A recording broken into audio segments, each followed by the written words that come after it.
Hello, good morning. मी शीतल पुन्हा तुमच्या सगळ्यांचं स्वागत करते. चला, आज मी बनवणार आहे उडदाच्या डाळचे लाडू. पांढरी उडदाची डाळ, त्याचे लाडू मी आज बनवणार आहे.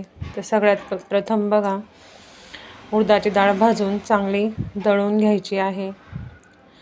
आणि त्यानंतर जे जे ड्रायफ्रूट्स तुम्हाला हवे असतील ते सगळे ड्रायफ्रूट्स बारीक करून घ्यायचे. आणि हा जो आहे हा डिंक मी चांगल्या प्रकारे क्रश करून घेतलेला आहे. आणि मला गुळाचे लाडू बांधायचे आहे म्हणून मी गूळ चांगल्या प्रकारे तूप घालून वितळून घेतलेला आहे. आणि सगळ्या ड्रायफ्रूट्स आणि डिंक क्रश केलेला आहे. त्यामध्ये उडदाच्या डाळीचं पीठ जे आपण दळून घेतलेलं आहे, डाळ आधी भाजून घ्यायची चांगली लालसर आणि मग पीठ करायचं. लाडू अगदी खरपूस होतात. आणि बघा, हे सगळ्या प्रकारे आधी मिक्स करून घ्यायचं आहे. आणि हे सगळं मिक्स केल्यानंतर आपण जो गूळ त्यात विरघळलेला आहे तो गूळ मिक्स करायचा आहे.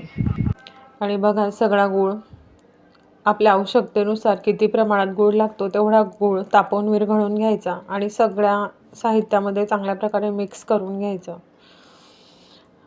आणि उडदाच्या डाळचे लाडू मी अशाच पद्धतीने बांधते.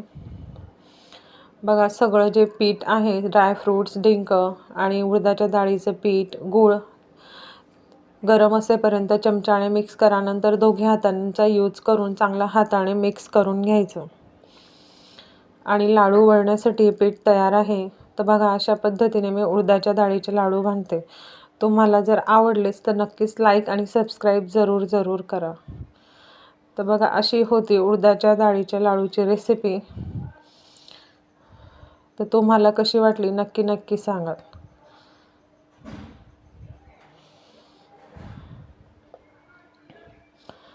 अशा प्रकारे प्रिपेअर झालेले आहे उडदाच्या डाळीचे लाडू.